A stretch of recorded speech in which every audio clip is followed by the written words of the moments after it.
कह दिया माइनॉरिटी इस कानून को स्वीकार नहीं करेगी। क्या धमकाना चाहते हो भाई? संसद का कानून है, सबको स्वीकार करना पड़ेगा। स्वीकार नहीं करेंगे मतलब क्या है? कैसे बोल सकते हैं कोई हम कानून को स्वीकार नहीं करेंगे? ये कानून भारत सरकार का है, हर एक पर बंधन करता होगा और इसको स्वीकार करना पड़ेगा। जी हां, अब इस कानून को मानना अनिवार्य है क्योंकि ये कानून दोनों सदन से पारित होते हुए राष्ट्रपति के हस्ताक्षर की ओर अग्रसर है।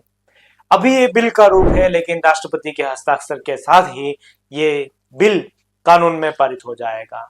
एक ऐसा बोर्ड जो सिर्फ कह देता है कि ये जमीन हमारी है और वो जमीन उनकी हो जाती है, जिसको हम कभी न न्यायपालिका में कभी हम चुनौती दे पाते हैं, और एक ऐसी तानाशाही हम कह सकते हैं उस बोर्ड की, या एक ऐसी मनमानी कह सकते हैं जिससे न सिर्फ देश अपितु देशवासी, न्यायपालिका, कार्यपालिका और व्यवस्थापिका सभी जो थे अस्थिर थे।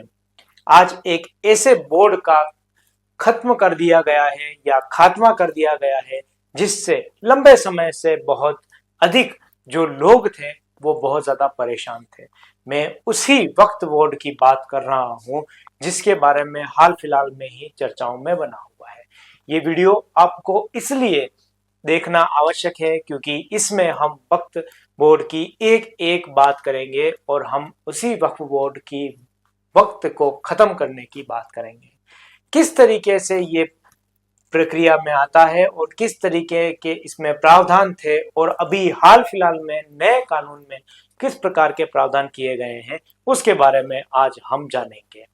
वक्फ बोर्ड एक ऐसा बोर्ड था जिसके कह देने मात्र से ही एक भूमि का हिस्सा, वो चाहे चल संपत्ति हो या अचल संपत्ति हो, चाहे वो कहीं जमीन का हिस्सा हो या चाहे नगद रुपए में हो, सोना चांदी हो, उस सभी के रूप में जो आप दान देना चाहते हैं, ये सिर्फ एक कहने मात्र का कार्य है। लेकिन वो दान नहीं था, अपितु एक छीना झपटी कह सकते थे। ये जो वक्फ बोर्ड है, इसमें कानून में हम अमेंडमेंट लेके आते हैं और अमेंडमेंट लाने के बाद में इसको संशोधन किया जाता है। क्या क्या संशोधन थे, हम इस पूरे कानून को इनकी आधिकारिक website ministry of minorities affairs के माध्यम से यहाँ देख सकते हैं।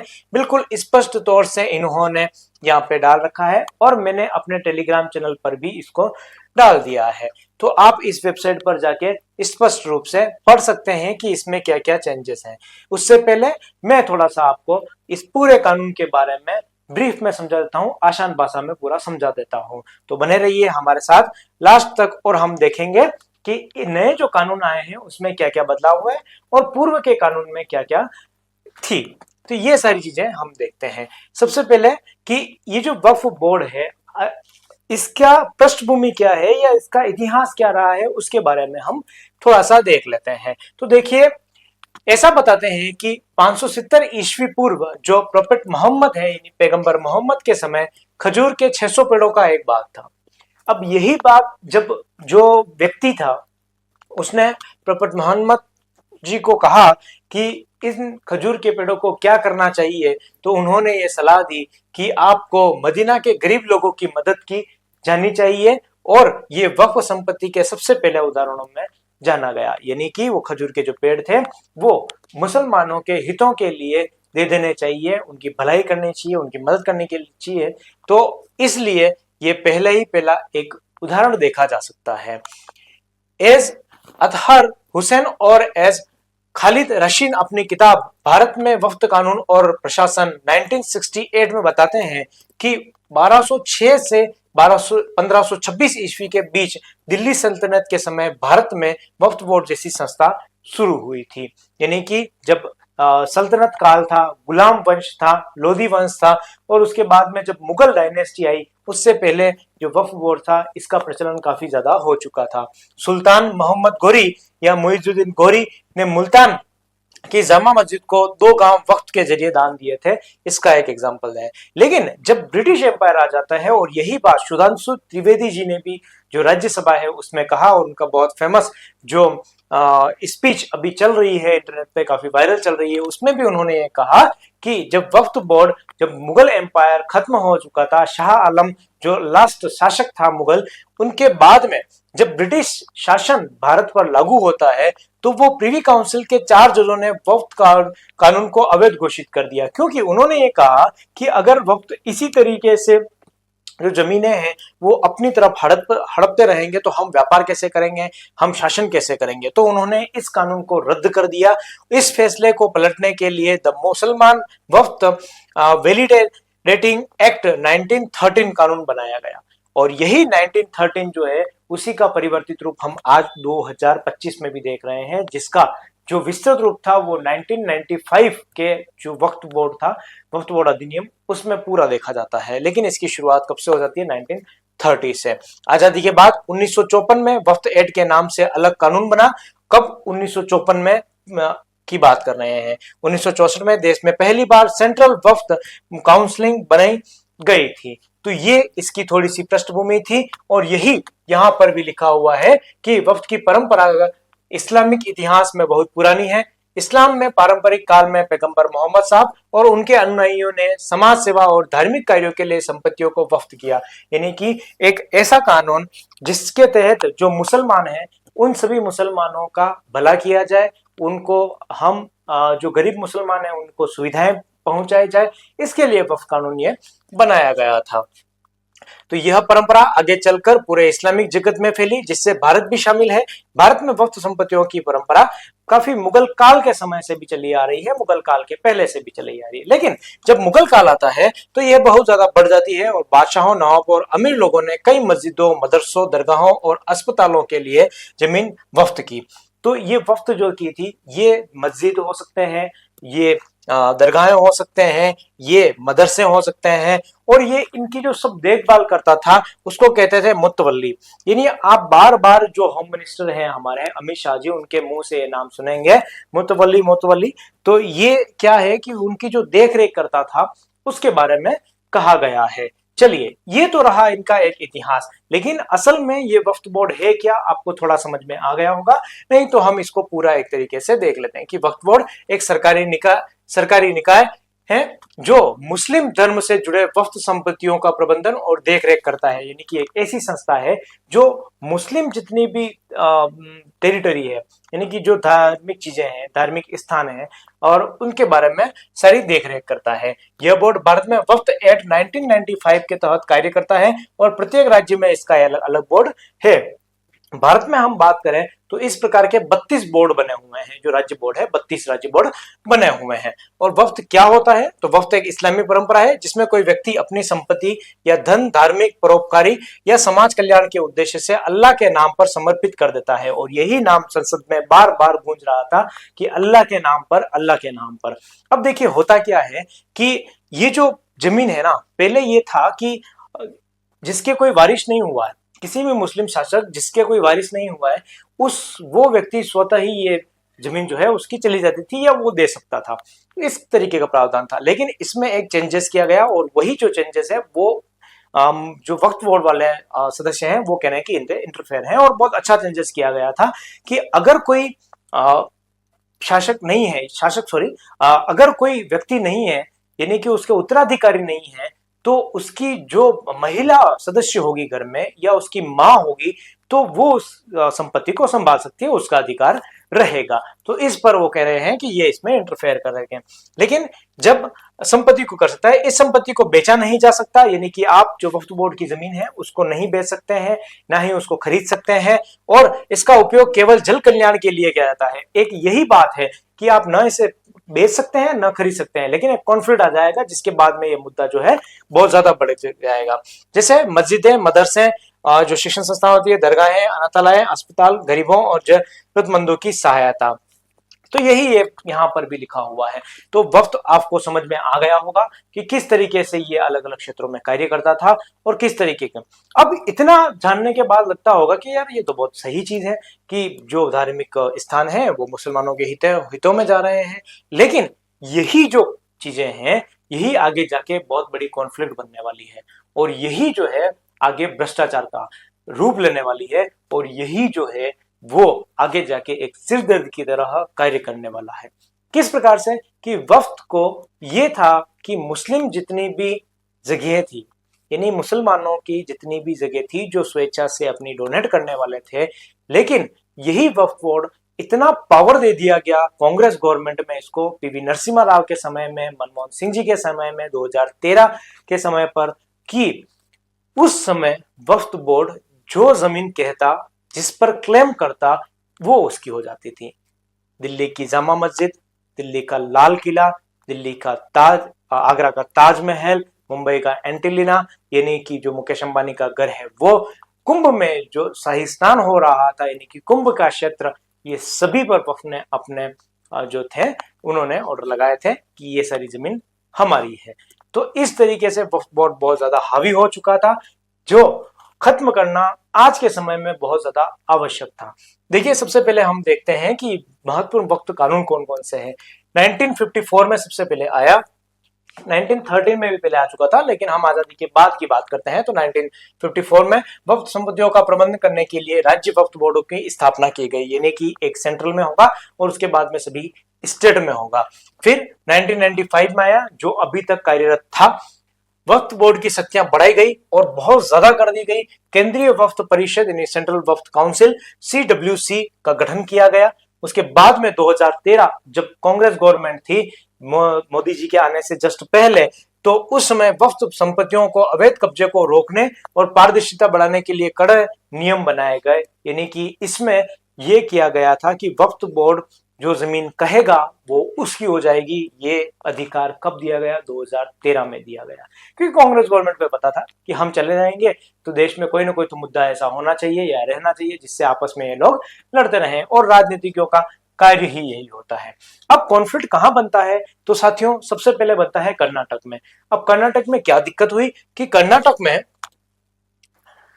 में साथियों, वहां के जो तत्कालीन मुख्यमंत्री थे और जो वक्फ बोर्ड के चेयरपर्सन थे, उन्होंने क्या, अनवर मन्नीपड़ी, ये जो व्यक्ति थे, इन्होंने ये कहा कि वक्फ बोर्ड के जो मेंबर्स हैं, वो चाहे चेयरमैन हो, वो स्वयं के बारे में भी कह रहे थे, यानी कि वो चेयरमैन हो, उसके सदस्य हो और उसके डिपार्टमेंट के जितने भी लोग हैं, उन्होंने 2000 बिलियन रुपए की जो भूमि है वो अवैध रूप से बहुत सस्ते दरों से बेच दी है। वक्फ बोर्ड की जो संपत्ति है वो बेच दी है। यहीं से कॉन्फ्लिक्ट उठ के आता है, और ये कब का समय है? 2012 मार्च का। उस समय वो कहते हैं कि 1200 पेज का एक जो परफॉर्मा है वो मैंने मुख्यमंत्री जी को सौंप दिया है, अब मुख्यमंत्री जी जो चाहे वो कार्य कर सकते हैं। तो यहां से सारा मुद्दा जो है वो उठता है, और उसके बाद में जब ये गणना की जाती है कि आखिरकार वक्फ बोर्ड के पास में जमीन कितनी है, तो पता चलता है कि वक्फ बोर्ड के पास में 9.4 लाख एकड़ of land across 8.7 lakh properties.